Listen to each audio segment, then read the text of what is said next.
Okay, now what I'm going to do is read a piece of this book that just came out. And the book is called The Force of Character and the Lasting Life. And it is a book that connects old age, which every baby boomer is terrified of and lives in a world of denial about, and character, the idea of character. And the point of the book is that we age for the sake of character. And character is essential to being an ancestor, a guardian, a mentor, an old person. And as we grow old, we are not just aging, we are growing oldness in us. And oldness has a huge value.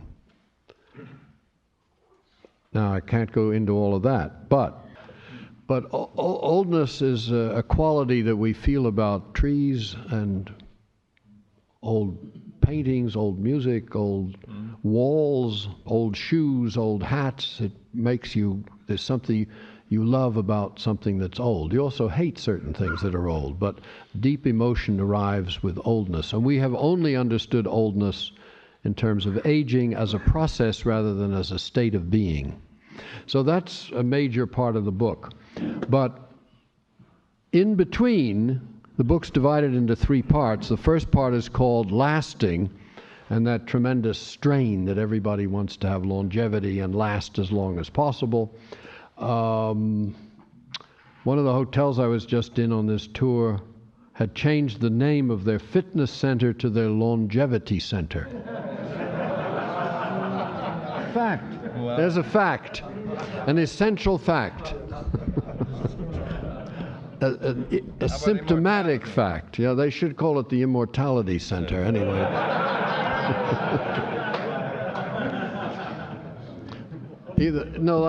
I think that the immortality centers are still in the churches. The book is called The Force of Character and the Lasting Life. So the first part's about lasting and various attempts at lasting, whether physiological, exercise, but also extending your life, extending the idea of life.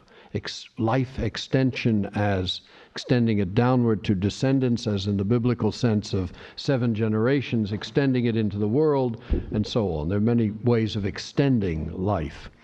The second part, from which I want to read a little piece, is called leaving. So we have lasting and then leaving. Your functions begin to leave you. Your memory, your dryness, you begin to sag. Instead of going up, you're going down. A whole series of things, functions leave. Either they're leaving you or you're leaving the world, or something is leaving anyway. And that's the part that people are upset about. And the last part of the book is called Left. Lasting, leaving, left. What happens, what is left when you have left? What is left? What is still left when you have left? That image, that trace, that character, that influence, that ghost, that ancestor that you have left, and what that's about. So what I want to do is read one of these pieces that generally we consider symptoms and occur in the middle part of the book. And this one I'm going to read is called Waking at Night. Why do old people sleep less at night and slip into little naps in broad daylight, dozing off in the midst of company? Why this reversal of conventional sleeping habits? Unlike the young who can zone out and lie comatose right up until lunch, we lie awake in the dark and doze off in daylight. With the years, normal sleep gradually dwindles. Night more and more becomes our time. Against our will, the ancient goddess Nyx, night, is forcing us to become her devotees. So much goes on at night, not only dreams and reminiscences and prayers, not only fears, those visiting demons who sit at the edge of your bed and recount your blunders and worries, and then fly off, as vampires do, once morning finally comes. Even more insistent are pressing toilet calls. In early years, the involuntary urge to urinate does not disturb sleep. Small children can wet their beds without waking.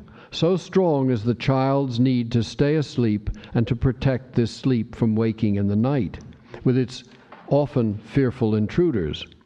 In late years, however, the urge to urinate interferes with sleep, as if the wisdom of the older body calls you to wake up.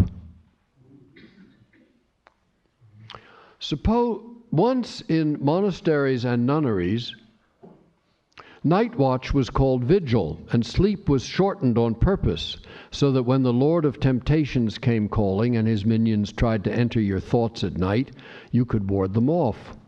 The early Christian monks who lived in desert caves tried to banish sleep altogether, since pagan powers were thought to approach pious souls through dreams. Moreover, since the visionary book of Revelation says, "There shall be no night there," in the kingdom to come, some religious orders have sought to approach their eternal day by literally banning sleep. So the devout person intent upon building a strong character was less eager to sleep than to keep watch at night. Awakening to the night opens a dark eye into the invisible world. It opens an acute ear to cautions, insights, and promptings that seem to visit only at night, disturbing sleep in order to be heard. We hardly suffer from the same crowd of anxieties and reconstructed nostalgic longings in daylight.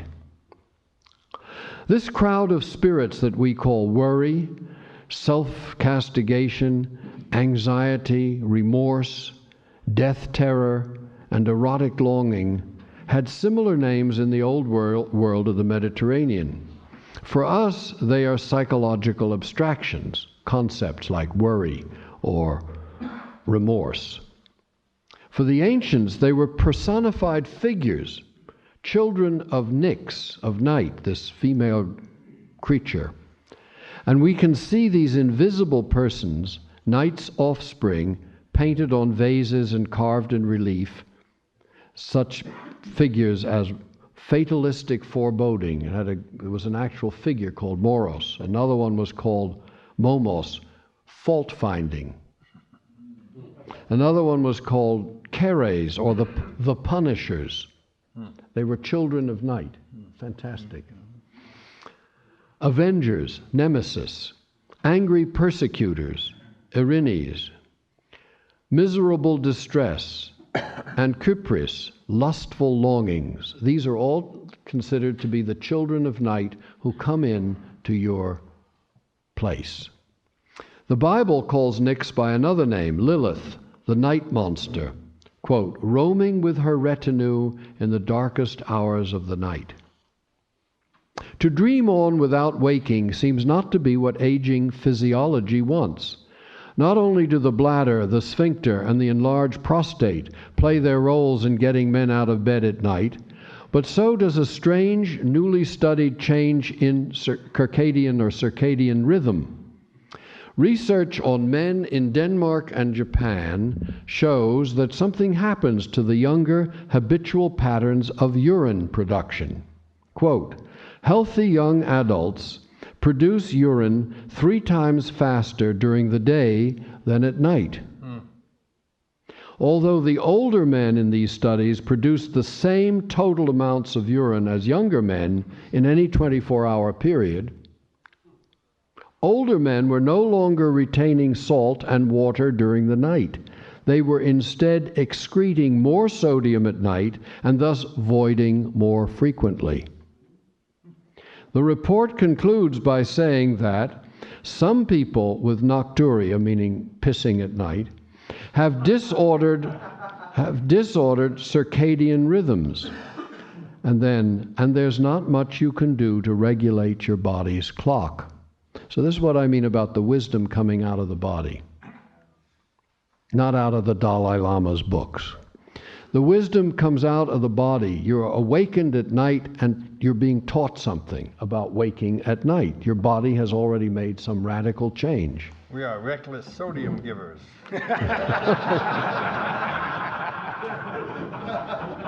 We can't hold our salt. No. You take some. Are the drug companies working on it? No, don't.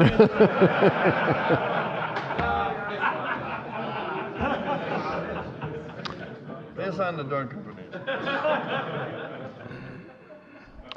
There is something, however, you can do about understanding your body's clock. You can't regulate it, but you could perhaps understand it.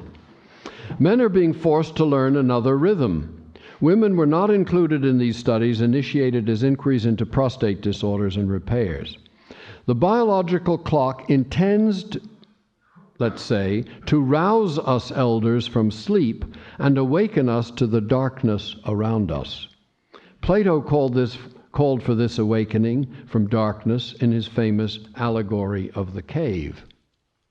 The final two stanzas of William Stafford's one of his finest poems about the erosion of character due to careless inattention puts it like this.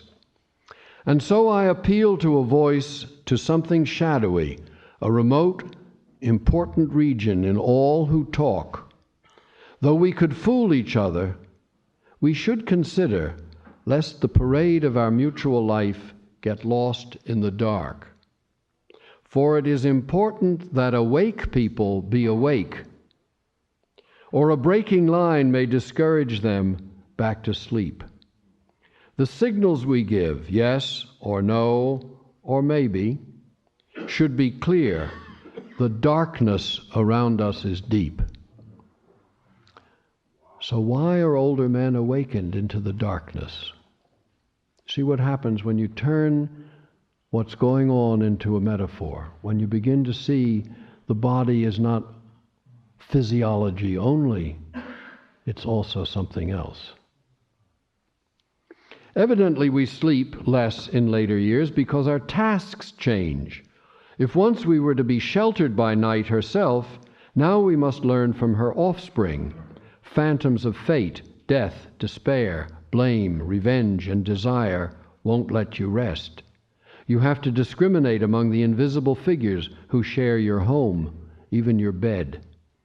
Letting them awaken you, receiving their biting attacks, and studying the legitimacy of their claims, this is hard work. An hour or two with the children of night, wide-eyed in a dark room, can be exhausting. Little wonder, in fact, we toss and turn. It takes the whole body into it. Little wonder that some 80 different sleep disorders have been cataloged, and that there are 337 sleep disorder clinics in the United States. 10% of the population report a nightmare at least once a month. Little wonder, then, that so many of us take sleeping pills and wear incontinence pads so that we can rise in the morning without having had to tangle with and learn from the persecutory brood of nicks. Why is 4 a.m. such a big... 3 a.m. 3 a.m. It hits you at 4? I'm an hour late, you know, you're in the... That's right. You're in the central zone, right? I got It's Eastern bladder time. Well, I think they're demons. They are. And they're gone in the morning, just like the vampires. You know, when the daylight comes, the vampires are gone. Those demons, you wonder what the hell kept you awake for those 2 hours. But they're also demons that bring you new ideas. Yeah. They bring you poems once in a while about it.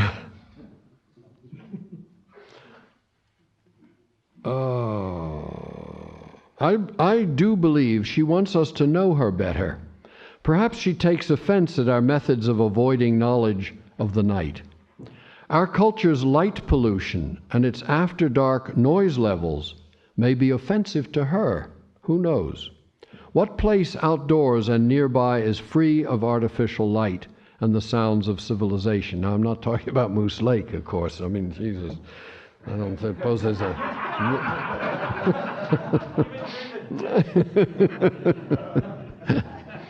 How far do we have to travel to look up to a full sky of stars? What do you or I know about differentiating night beyond divisions into prime time, late night, and bedtime? Do we know night's sounds and smells, where the constellations are, the moon's condition, the soughing of the wind at dawn, how the house rattles and settles? Besides the animal creatures that thrive on the night's black air, besides thieves, third-shift workers, jazz players, street walkers, and other night crawlers, all invisible in the daytime, besides these, inanimate things come alive in the dark, as so many fairy tales and ghost stories tell children. The restless mind is besieged by insights. Lying sleepless, we develop a strange intelligence. Is this how the images of the dead communicate? How the ancestors instruct us? Many indigenous peoples wait until nightfall to sacrifice to ancestor spirits and to feast and dance to propitiate their fearful powers. Keeping vigil to know the night was one way of gaining strength from the invisible world. Specific rituals belong to different phases of the night, as if the night had a variety of faces. In medieval Japan, there were clocks that told time by releasing smells. Every 2 hours, a different odor wafted through the air, so that on waking in the dark, you could literally sense what time it was. You know, our clocks, before clocks, were all sundials. There was no time in the night. It's all part of our cultural craziness about daylight, our solar culture. For us, night is mostly all the same. In our blinds-drawn room, we little know or care whether what we awaken to is the darkness of midnight, 3 a.m., or just before daybreak. No patrolling watchman calls the hours, no bells peal from the towers and steeples. Yet the body has its timekeeper, and nurses on night duty know to expect certain crises in different patients at particular hours. We do not distinguish the parts of the night because we have yoked Nix to day world duties. We go to bed for oblivion, not for worry. Nighttime is for catching up on sleep, for being recharged for tomorrow, which will take off manic. We'll needle our scalps with a quick hot shower followed by a jolt of juice, some cheery pops and snaps, a mug of sugared caffeine, rituals to ban the last traces of Nix and her brood, and the sleeping drugs we have taken to keep her at bay. I think that's enough of that piece. There's some more, but I think that's... But there is a wisdom in the waking at night, maybe just that. You learn that your emotions are not quite yours, that they are not so much to be controlled as to be reckoned with. See, they're visitations, these emotions. Worry is a figure that comes in and sits there for 2 hours. Remorse is another one. Lust is another one. You learn that your emotions are not quite yours. They're not so much to be controlled as to be reckoned with. Fatalistic anxieties, recriminations, and vengeful afterthoughts that come in the night come from the night. They derive neither from your brain and its processes, nor from your personality and its behaviors. They belong instead to the dark, impersonal underside of the world, which becomes personally available to you through the ordeal of nighttime awakenings. Where are they coming from? From night. From Ms. Night. You expect me to believe that? Yes. No, don't believe it, entertain it. Okay, I'll entertain it.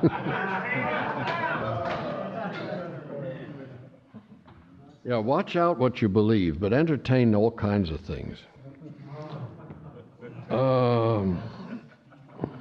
Any comments on the night, on this? Yes. Is the night just truly the night, or is it metaphorical, the night of our soul, the night of our psyche, the dark side, the shadow? Well, I think I'm talking about actually waking up at night. In other words, I'm taking these symptoms that come to you in later years and trying to show they have some sense in them. So I'm really talking about the actual waking at night.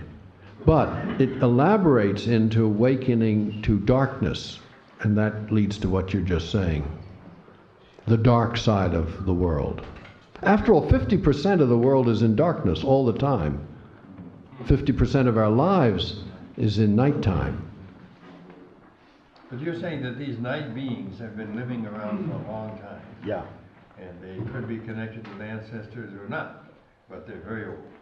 And they find you. Yeah. You're bad. Yeah. They come out of what you call the other rooms of the house, maybe. And they find you in your bed. I mean, I've been found. Have you been found? That vengeful stuff really is true.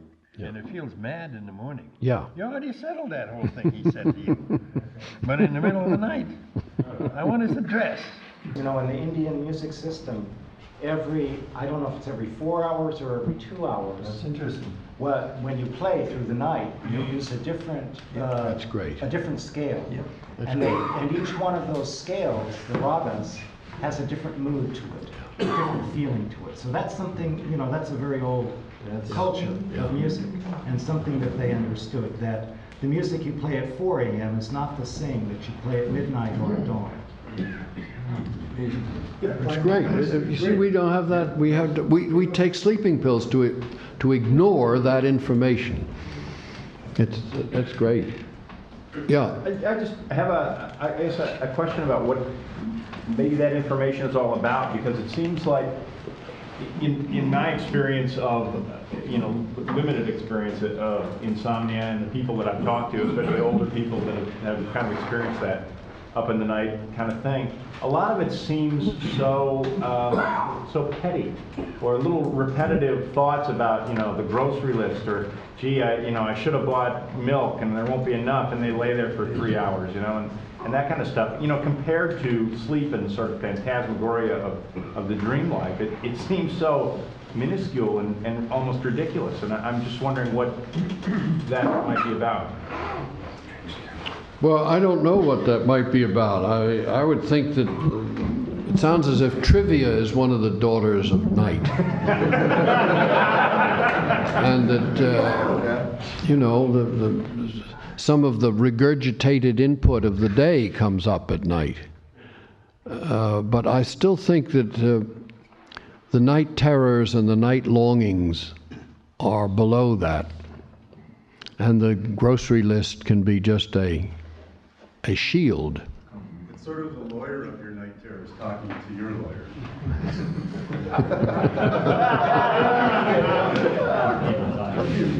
Plea bargain. Yeah, plea bargaining going on at night. Yeah. Go ahead. This is almost more a question for Robert, but are some of these children of the night the Nofs that you're referring to too? I don't know. The nafs is the word that the spirit Islam used for the greedy person. Oh. The greedy person. The wild lord of ill temper. So I suppose that he has more of a chance late at night. But he can come at any time of day or night. Yeah. Yeah. In fact, I have a little chapter in here called heightened irritability. Yeah, that's him. That sounds like him. That's huh? him. Yeah. About the obsession with the solar, with the day, and to listen to Lady Nix at night as a cause of prostatic hypertrophy or prostate cancers. Now say that one again. One more time. The refusal to listen to Lady Nix Oh. and her gatherers at night as a cause of prostate hypertrophy, which is about 80% of all autopsied males have. And prostate cancer is... But let me ask you, does the prostate increase its size during the night? Well, I'm wondering about it from, well, your point of view and a sort of an auric, energetic point of view, that if you persist in a persistent conscious stance long enough, that your energy field becomes altered long enough that it actually manifests itself with a physical, observable disorder, and the prostate does actually enlarge. No one's actually dissected. Well, I like that. That's a lovely way to begin thinking about that prostate, because all they do about it is talk about, you know, which half of it is swelling, and it's a walnut-sized gland. You know, you get these. It's also Muladhara, which is the base of the Kundalini. So the perineum, the anus, testicles, but basically it's the where the prostate is located and Muladhara means not only the root of sexual energy. Here he comes.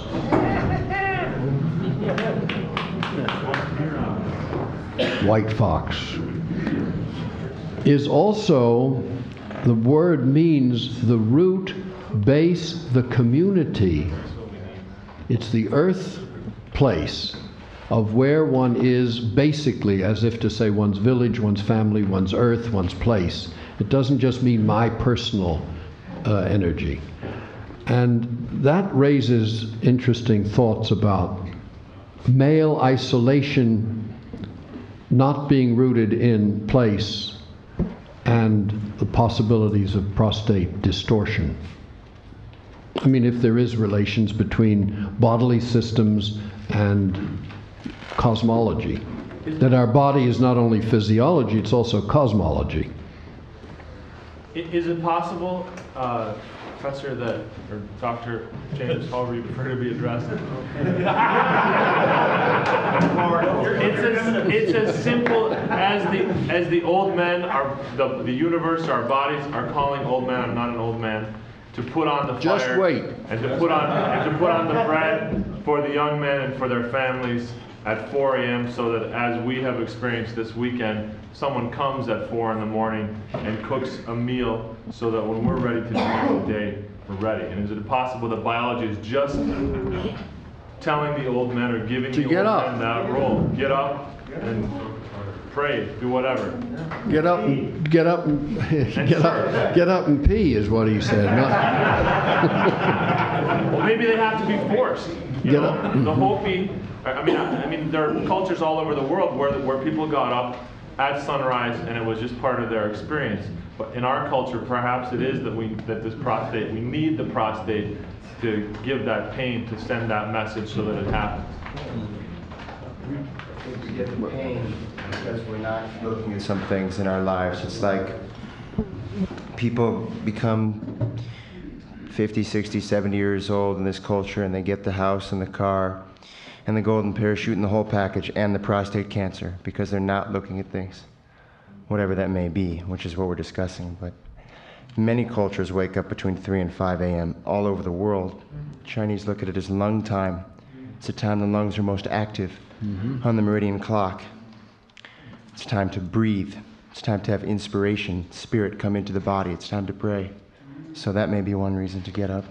You're also, your yin is particularly low. So you get what I had for a while called cockscrow diarrhea. That's right. Which means early morning diarrhea, astounding. And the only person who was able to understand that was one of these Chinese people. Because the yin hasn't come up yet, and so the yang is already moving, and there's no Yin deficiency, you have too much yang, which means so you have too much heat. the symptoms in the middle of the night, all these things at night, are deeply interesting. Right. And have a lot to do with the deepening of character. That's the point of that whole section of the book. You wait until dawn and so on. I don't know. I'm not Chinese. I didn't understand what it was. You're not But Chinese. yes, Talking about a partner. a partner. When You mean the partner's diarrhea? No. No. I sleep better with my partner than I do without my partner. Here I wake up 4 or 5 times in the night with my partner. Maybe once the twice a night. So your bladder notices No, it has that. nothing to do with it. No, I don't get up and pee or 4 times a day. I see. You don't want to leave a hot body. I just wake up for it. Well, a lot of people farting all around you, that may have something to do with it. Is there a part of Okay, yes. I went through a year, maybe a year and a half of soaking at least one t-shirt every night. Yes. And I would put 2 or 3 t-shirts Night sweats. on the dresser. I'm sure a lot of you done this. And I mean soak. You could wring it out. And I'd wake up and I'd have to change pillowcases, just soak.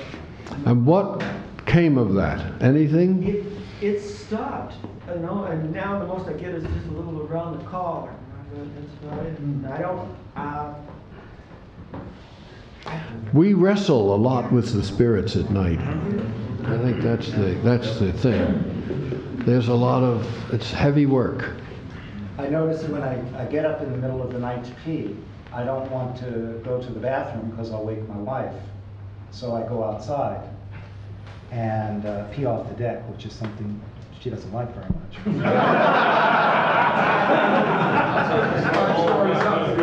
You got it bad both ways. You can't wake her up and you can't pee off the deck. It's like, you know, if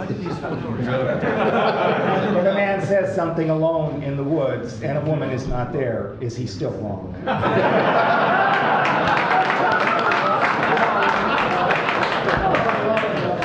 Bob, you had something?